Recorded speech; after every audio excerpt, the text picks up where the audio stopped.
Capacity crowd been on its feet since the player introductions. Their playoff motto, rise up. And the fans are ready for game 3 of the finals. Can LeBron James and the Cavs bounce back? Let's take a look at again our starting lineups. Of course, the big change. Daniel Gibson starting. Larry Hughes inactive because of that plantar fasciitis. Will not play tonight. So the rookie Gibson, who has been superb, gets the starting call. And our Spanish language version of tonight's game presented by ESPN Deportes. To access, use the SAP function on your TV as we're set to go.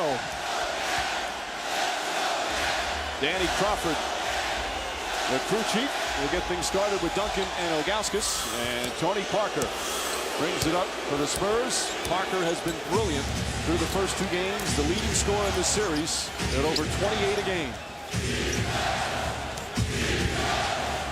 There's Michael Finley. Pavlovich on him. Finley looking to post up. Blocked by Gooden. And here comes Gibson. Last time Daniel Gibson played in this building was when he had 31 in Game 6 of the Eastern Conference Finals, and they were chanting his nickname, Booby. Gooden. Shot no good. Gets the rebound. Back up. Blocked by Duncan. Ball loose, and here comes Parker. Parker to the basket. Stripped and fouled by Pavlovich. Well, let's start right off with a big change. Daniel Gibson in. He's been effective coming off the bench. What impact will this have on the Cavs? I think it's going to have a big impact, especially on the offensive end. A guy that has the ability to knock down shots, stretches the defense, and he's extremely confident playing great basketball. Hughes playing on that plantar fasciitis, showing some real grit, playing through pain, but it was obvious he was far from 100% and really struggled defending Tony Parker. And I feel badly for any player who makes it to this stage and is not able to compete at 100%. And it says a lot about Larry Hughes, a guy hurt. He's financially secure. Could have folded the tent and buckled over, but gutted it out for his team. But Mike Brown, the proper decision, trying to get him healthy. Meanwhile, Parker misses a couple of free throws. And some would say where I'm from, the ball doesn't lie. He wasn't fouled, so therefore misses both free throws. Gibson guarded by Parker the other end. Gibson not really a pure point guard. He's been a scorer and has played well in the series shooting the ball. James. Gibson off the dribble, a 2-pointer. And Michael Finley the rebound. They are 7-1 on their home floor, the Cavaliers, here in the postseason. They have been terrific, and the crowd a big part of it. So into this team, they've fallen in love with them as a team making the finals for the first time. Ball knocked away by Pavlovich off his foot, though, and still Spurs ball. Greg Popovich was ready to get on his team even after the Game 2 victory because of the way they played defensively in the second half. Always the perfectionist. Duncan on the drive, backs it in, tough angle. And that's solid defense. The big guy from the weak side, and Ilgauskas comes over and contests the shot. You live with the results.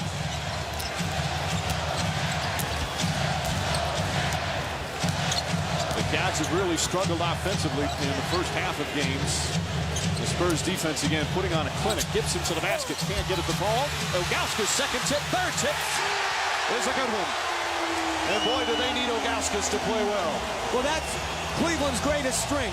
Their ability to get multiple second shots. Gooden, the first possession, got a second shot. Now Ilgauskas, a couple second shots. Ilgauskas has really struggled. 4 of 16 from the field in the series. But they say he's had good looks. Alberto. Finley to Duncan. Quick turnaround. And Tim Duncan makes it look easy. If you're Mike Brown and the Cavs, you want to stay true to the game plan. Those are 2 tough shots by Tim Duncan. They're not dominating the paint areas. You live with great defense because that was better offense. Pavlovich to the basket. Nice move.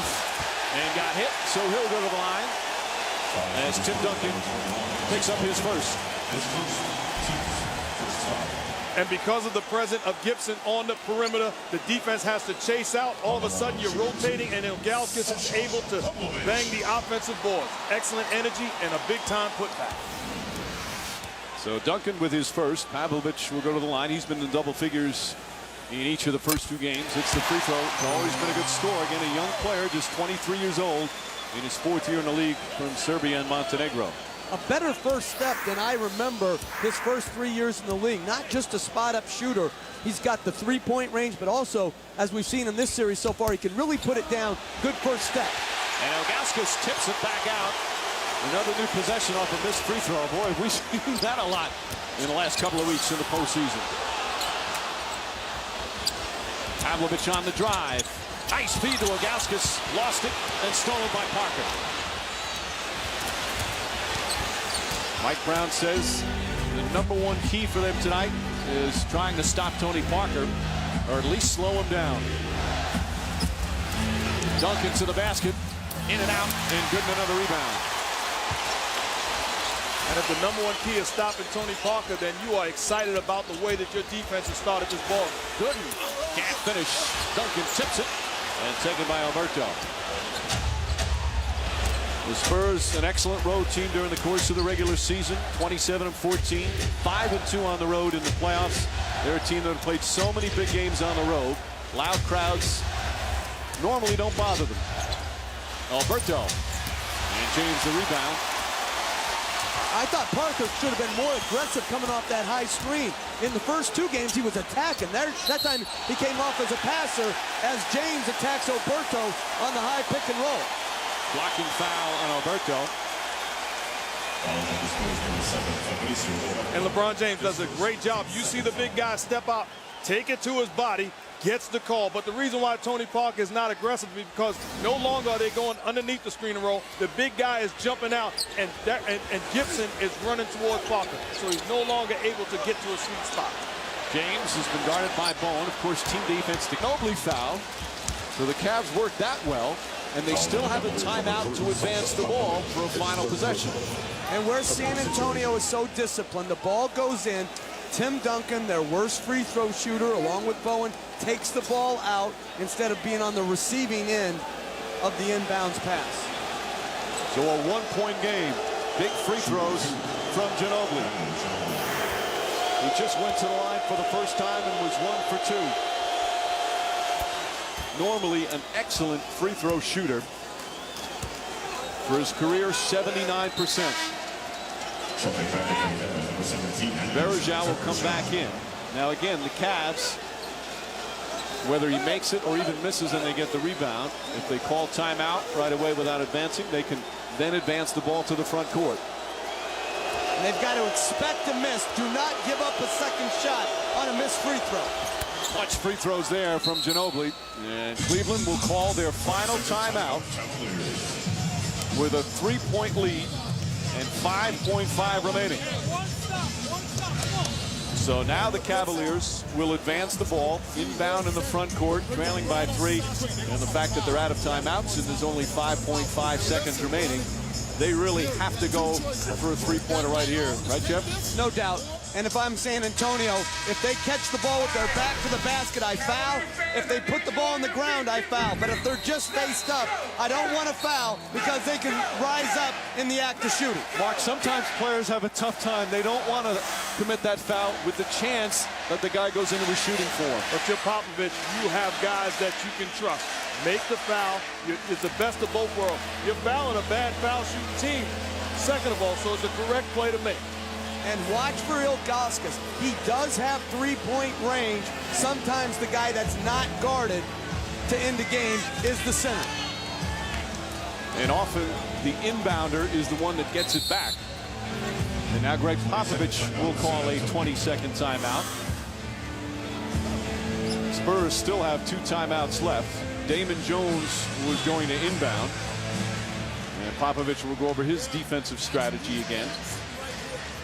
Again, if you're San Antonio, you can give up the 2-pointer. There's really no sense defending in the 2-point area, especially with Cleveland out of timeouts. Oh, the right play to make. But I love these moments because here's where the great assistant coaches make their money. Tell me what the Cavs run in this situation. That's why Pop can trust his guys. That's why they get a feeling, call the timeout, and discuss what to expect defensively.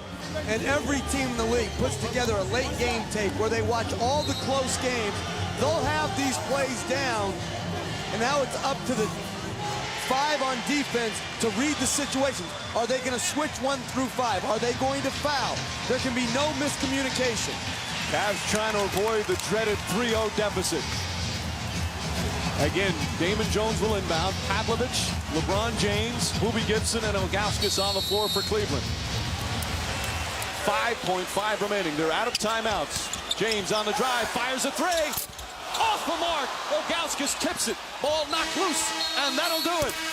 The Spurs are now 1 win away from another championship as they go up 3-0 in this best-of-7 series. LeBron James talking with Bob Delaney. Thought there perhaps was a foul. And Bruce Bowen tried to foul. On the catch when he put it down, Bruce Bowen grabs him, and that would have been in the act because he was picking the ball up. LeBron James has a legitimate complaint. There's no question that's a foul. That's what LeBron James telling Bob Delaney. And you're right. Bowen was trying to foul him before the act of shooting and prevent the three. Meanwhile, Tim Duncan and the Spurs survive, and now with that commanding 3-0 lead, Duncan is with Michelle. All right, thanks, Tim. LeBron suggesting he got